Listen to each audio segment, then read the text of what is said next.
দুর্নীতি ও অনিয়মের কারণে সমস্যায় পড়া ৫টি ইসলামী ধারার ব্যাংক একীভূত করার উদ্যোগ নিয়েছে বাংলাদেশ ব্যাংক। সরকারেরও এই উদ্যোগে সম্মতি রয়েছে।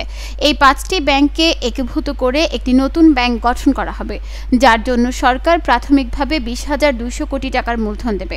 নতুন এই ব্যাংকের মোট মূলধন হবে ৩৫,২০০ কোটি টাকা, যা এটিকে দেশের সবচেয়ে বড় ব্যাংক হিসেবে প্রতিষ্ঠিত করবে।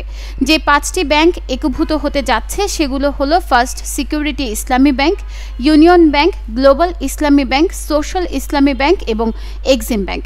এই ৫টির মধ্যে ৪টি ছিলেন সাবেক আওয়ামী লীগ সরকারের ঘনিষ্ঠ হিসেবে পরিচিত এসালামের মালিকানাধীন।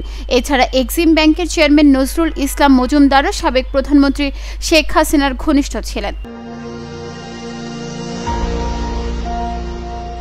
সরকার এই একীভূতকরণ কার্যক্রম ১ থেকে ১.৫ মাসের মধ্যে শেষ করতে চায়।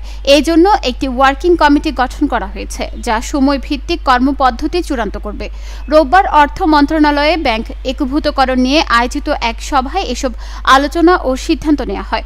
অর্থ উপদেষ্টা সালেউদ্দিন আহমেদের সভাপতিত্বে অনুষ্ঠিত এই সভায় প্রধান উপদেষ্টার বিশেষ সহকারী আনিসুজ্জামান চৌধুরী, অর্থ সচিব খায়রুজ্জামান মজুমদার, এনবিআর চেয়ারম্যান মোহাম্মদ আব্দুর রহমান খান এবং বাংলাদেশ ব্যাংকের সংশ্লিষ্ট কর্মকর্তারা উপস্থিত ছিলেন। সভায় বাংলাদেশ ব্যাংকের গভর্নর আহসান এইচ মনসুর অনলাইনে যুক্ত ছিলেন। সভা সূত্রে জানা গেছে, একীভূতকরণের আগে বাংলাদেশ ব্যাংক নতুন ব্যাংকটির অনুমোদন দেবে, যার সম্ভাব্য নাম হতে পারে ইউনাইটেড ইসলামী ব্যাংক। সরকারের মূলধনে এই ব্যাংক গড়ে উঠবে।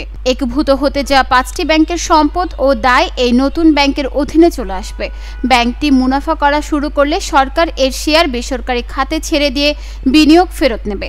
বড় আমানতকারীদেরও শেয়ার নেওয়ার প্রস্তাব দেওয়া হবে, তবে ছোট আমানতকারীরা টাকা তুলে নিতে চাইলে কোনো বাধা দেওয়া হবে না। কর্মকর্তারা মনে করেন এতে গ্রাহকদের মধ্যে আস্থা ফিরে আসবে।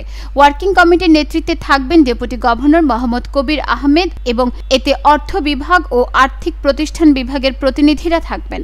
গত সপ্তাহে বাংলাদেশ ব্যাংক একীভূত হতে যাওয়া ৫টি ব্যাংকের শুনানি করেছে, যেখানে বিনা বাক্যে ফার্স্ট সিকিউরিটি ইসলামী ব্যাংক, ইউনিয়ন ব্যাংক এবং গ্লোবাল ইসলামী ব্যাংক একীভূত হতে সম্মত হয়েছে। তবে এক্সিম ব্যাংক এবং সোশ্যাল ইসলামী ব্যাংক সময় চেয়েছে। কেন্দ্রীয় ব্যাংক দেশি বিদেশি নিরীক্ষকদের প্রতিবেদন উপস্থাপন করে জানিয়ে দিয়েছে যে একীভূত হওয়া ছাড়া এই ব্যাংকগুলোর জন্য আর কোনো বিকল্প নেই। নিউজ ডেস্ক, চট্টগ্রাম সময়।